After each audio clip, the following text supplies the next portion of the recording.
This week it was revealed that Qantas is expecting a record underlying profit of nearly $2.5 billion for the 2023 financial year.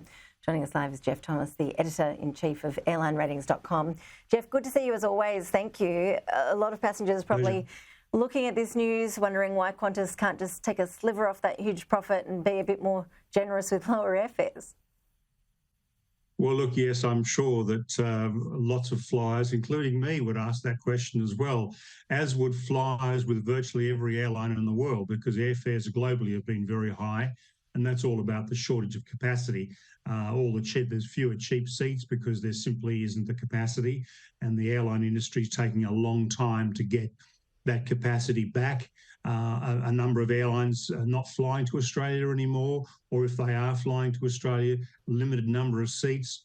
And this does impact on prices. There's no doubt about that. Those prices are coming off, though. There's certainly some reductions coming, and I expect next year the prices will start to normalise, and by the end of next year, I think we'll be back to 2019 levels or lower. So we're expecting Qantas will be investing a lot of that back in the airline. Can we expect big new fancy planes to travel in before too long? Well, that's a very good question, because there are elements of the media who have been very critical of Qantas and Alan Joyce, saying that they haven't got enough aircraft on order, or they've let the fleet age drift out. And certainly the fleet age has drifted out, and there are reasons for that, mainly around COVID, because they delayed ordering new aircraft for a couple of years. But Qantas, in fact, will indeed be investing a lot of those profits into new aircraft. And that's one of the dynamics that really does bring airfares down, because these aircraft that they're ordered are burning, 20%, 30%, 40% less fuel than the aircraft they're going to replace. And that's where you get long-term sustained fare reductions, is through aircraft technology, engine technology, and reduction in fuel burn.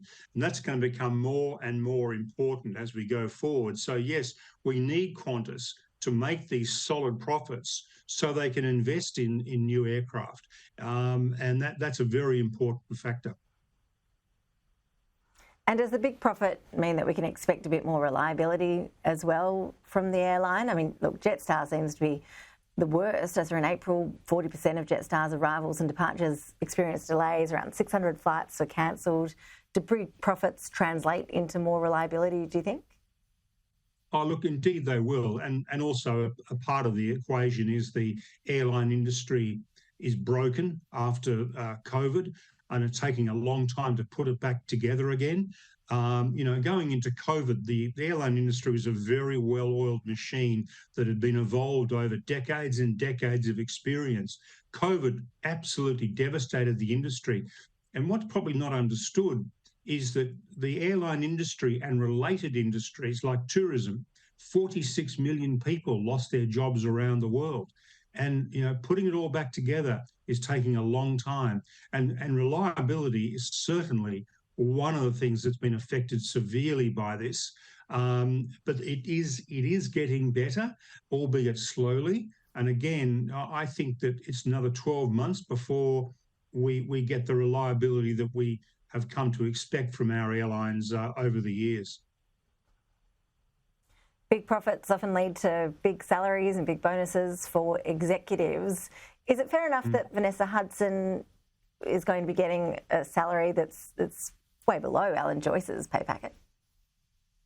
Look, there's been a lot of comment about that, Ash, indeed. And Alan Joyce's base salary is 2.17. Vanessa's is going to be 1.6. It's about 25% lower. Mind you, her targets are 30% lower. But one of the things we have to remember here is Alan Joyce, first of all, has been in this industry since 1988. Vanessa Hudson since 1994.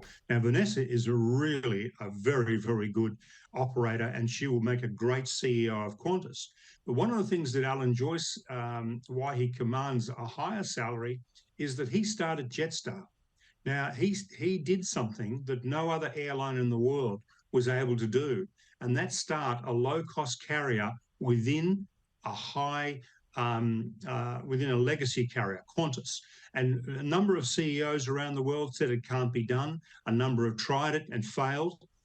Alan Joyce succeeded. And that's why he commands the salary and respect within the industry that he does, is because he's a stellar performer. Notwithstanding the union movement's criticism of him, the reality is he is one of the most outstanding airline CEOs in recent history. Geoff Thomas, always enjoy your insights. Thanks again for your time.